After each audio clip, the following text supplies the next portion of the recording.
Welcome to the Eclectic Thrifter and Crafter, where we thrift and craft with purpose.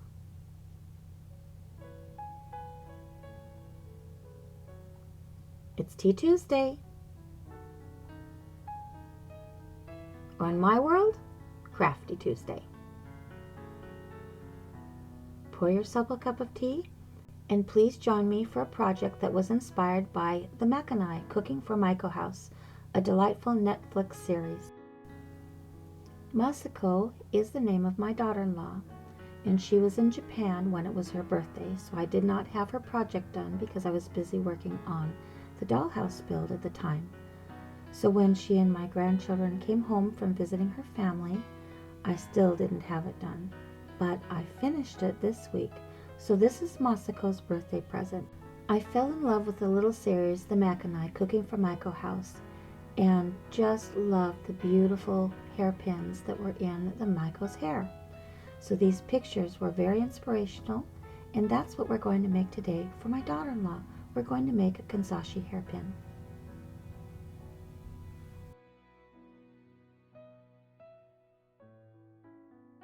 We're going to begin with a piece of wire, and I do apologize, I do not know what the gauge is for this wire. It's just wire that I had in my bead box. We're going to cut it to at least 8 to 10 inches. Use a dowel or cylinder with a 0.5 inch radius and wrap it around 5 times.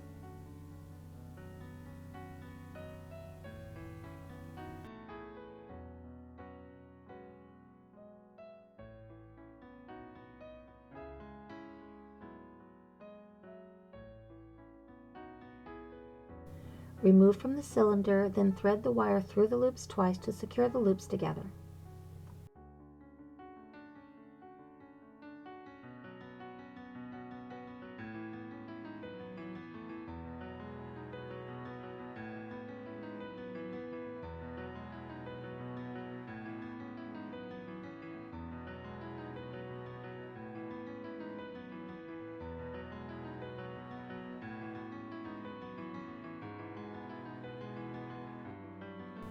Twist the ends together, then cut the wire, leaving a 2 to 3 inch tail.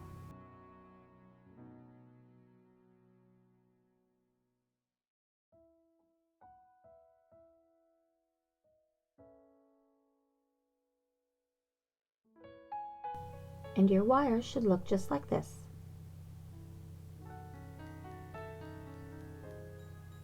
Next, you're going to separate the little spheres, creating petals. And you're going to want to overlap the little spheres. This is very important for the next step.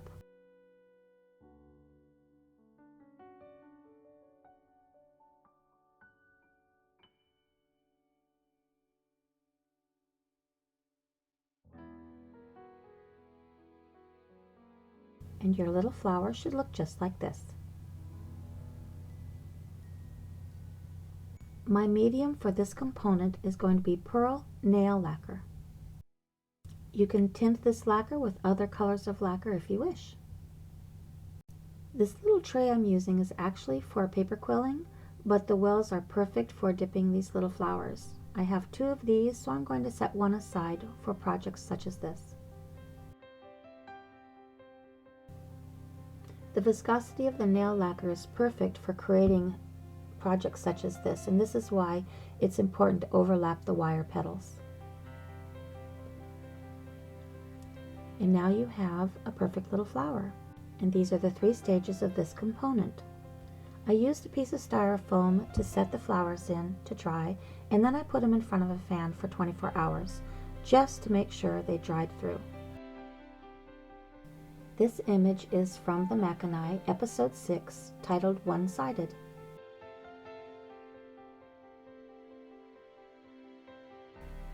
We're going to get started by using a piece of watercolor paper. Now my reason for using water paper is so that my son and my grandsons can write their names on the little items that we're going to make right now. I have shared before that most all of my craft equipment comes from the thrift store. You'll want to cut these strips into 3/4 inch pieces.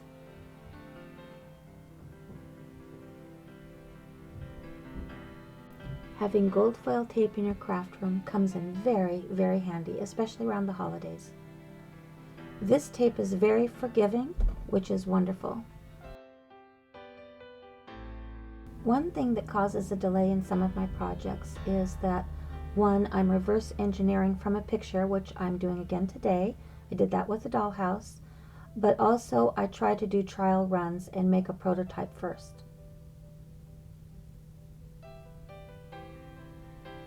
And it's always a good idea to have all your components made ahead of time before you begin your final project.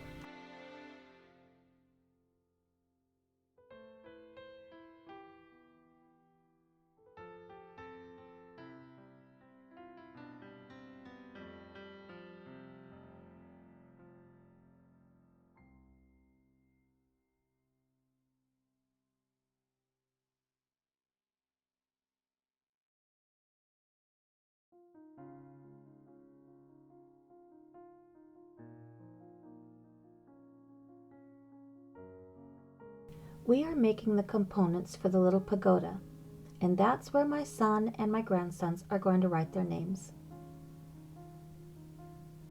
These sections are going to be cut into 1/4 inch pieces. And it's inevitable that I'm going to make a mistake, so I'm always going to make a few extras. This strip is going to be used for the legs of the pagoda, and this is why it needs to be cut into a 1/2 inch width. I'll finish off the edges of each of the pieces with this metallic marker, just to give it a finished look.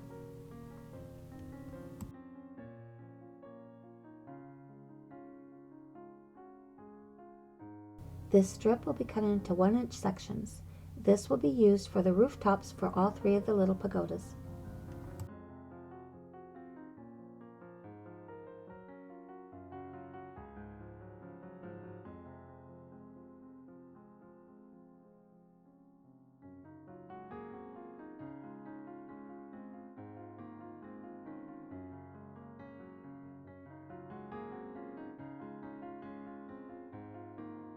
These sections are for the body of the pagoda, and we're going to cut them into 1 and 1/2 inch sections. And you're going to need 6, but make extras in case you make a mistake.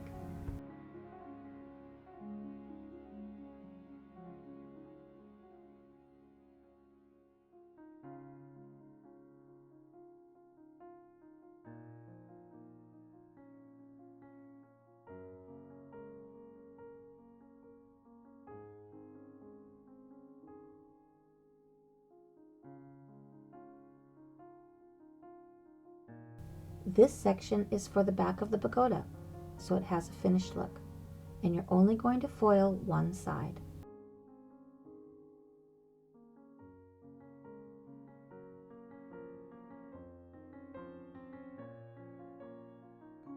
I hope you'll enjoy this little tutorial, and I encourage you, if you have access to Netflix, to watch the Makanai, Cooking from Maiko House. I really do enjoy that little program.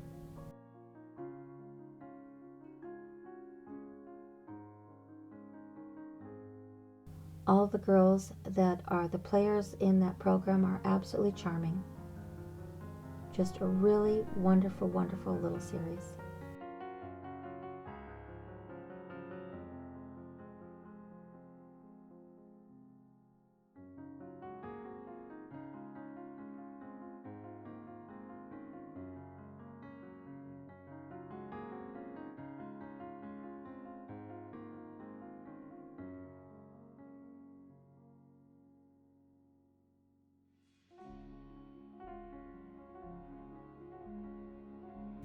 Trim it to make a nice clean straight edge, because your tape might not actually be as straight as you think it is.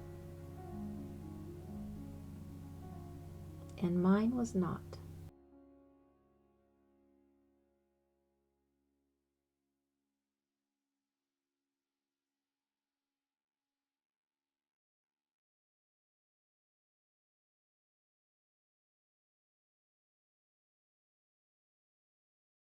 You're going to cut it to match the width of the front of the pagoda.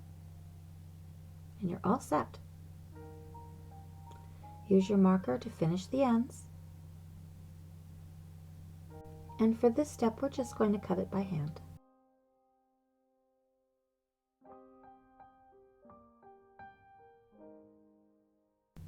I am using tacky glue for this project.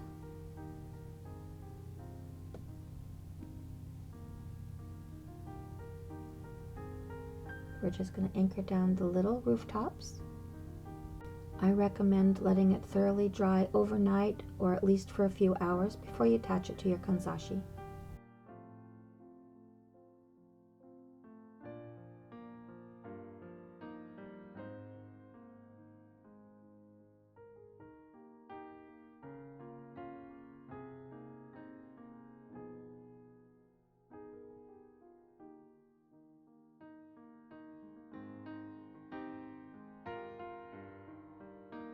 Cut your double-sided foil strip into 1-inch sections.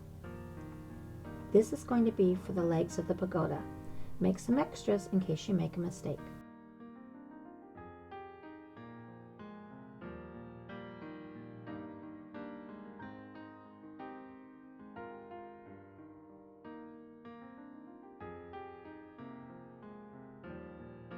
To make the legs for the pagoda, you're going to cut it into 3 equal sections, removing the center section.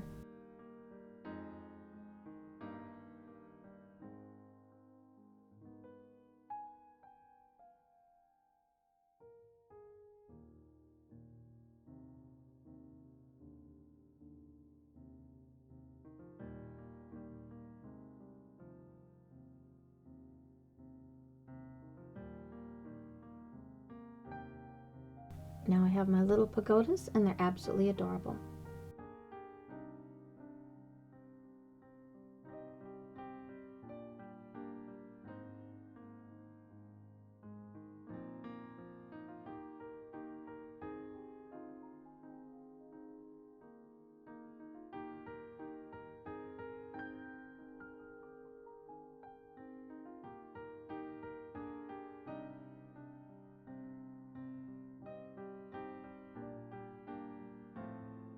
This is the only paper decoration I made for the Kanzashi. I thought Masako, Shion, and Toa might want to make some little decorations of their own.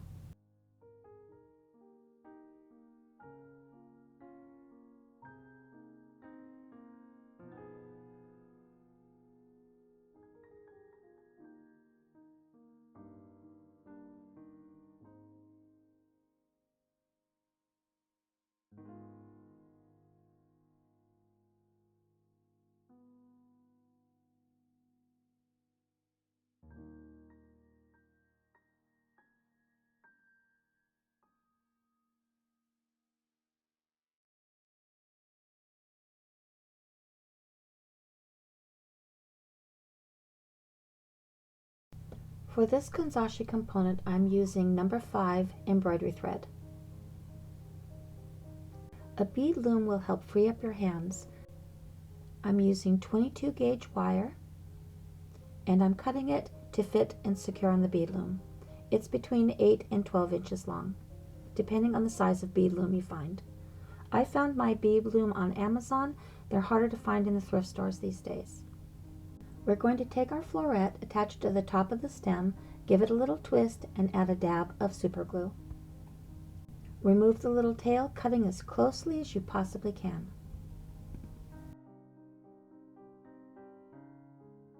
Now we're ready to start dressing the wire with our number 5 embroidery thread.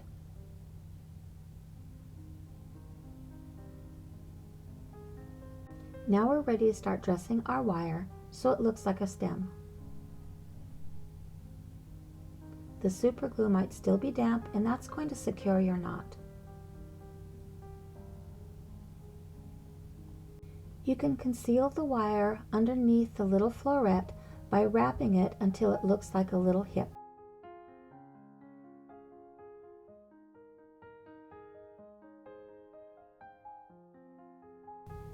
Now keep in mind that you're going to keep your beads at an equal distance all the way down the stem. So make sure you have that device ready to measure that equal distance between your bead components.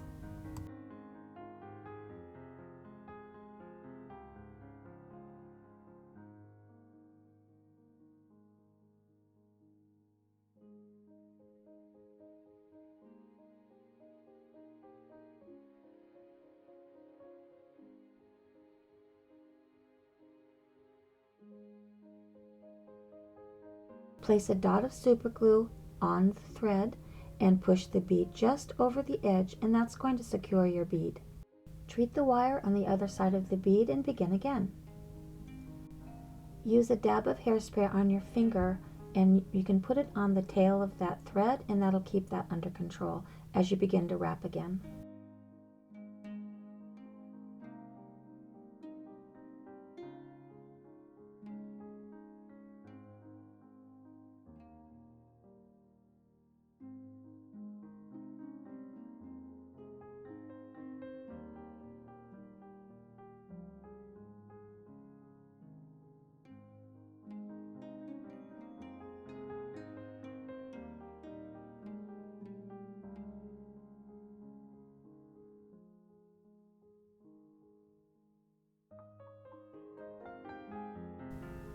I thrifted a couple packages of brass beads that were in the shapes of leaves, and that's what I'm adding right now.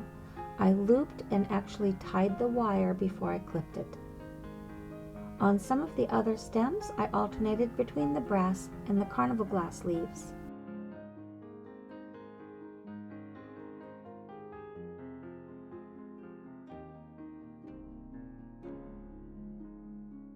I'm only going to cover 1 more inch of the stem with the embroidery thread, and then I'm going to tie it off. I will leave the remaining wire for the final step.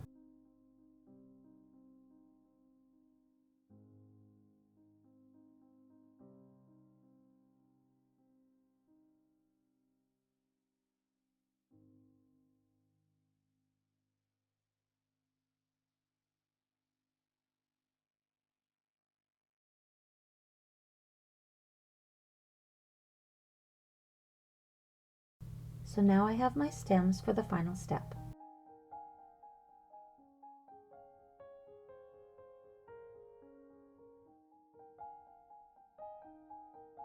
Here I'm going to show you how to add the paper decorations to your stem. I recommend that you save the paper decorations for the last step, and that is because the paper can come off the stems very easily. It's easier to stand the Kanzashi pin in its resting place and allow all the paper decorations to dry thoroughly.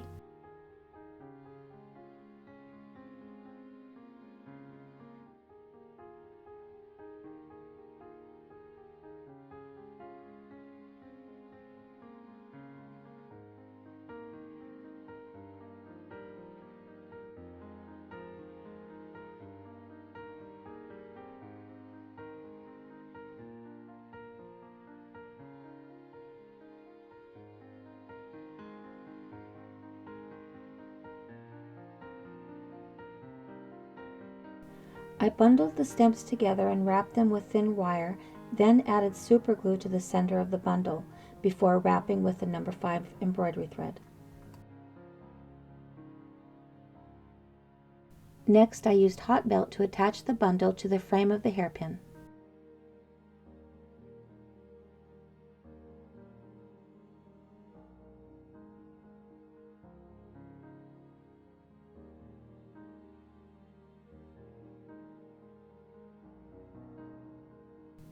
Add hot melt to the outer edge before you add the final layer of your number 5 thread.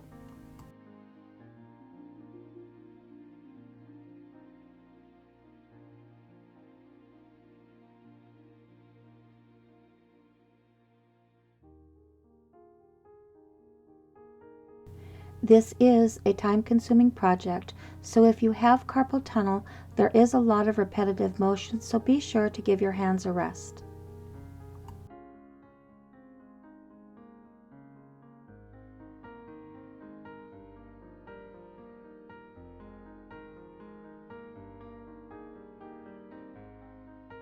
So why you leave a 3-inch leeway on the end of your flower is so you can do what I did here. I created loops in order to sew the flowers to the base of the hairpin.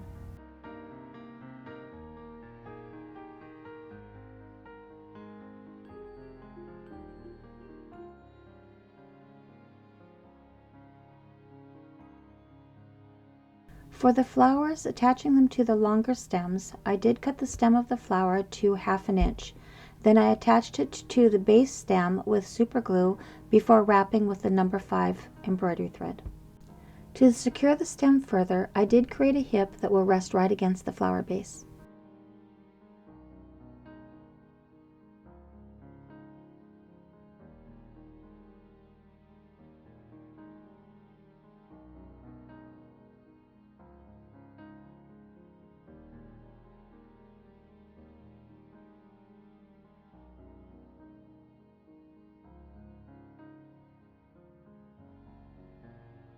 This is a piece of velvet that I gleaned from a jacket that I purchased at the thrift store. That's how I add my fabrics to my crafting cupboard. This is the floral foam I used for the project, and now I'm going to make a display platform for Masako.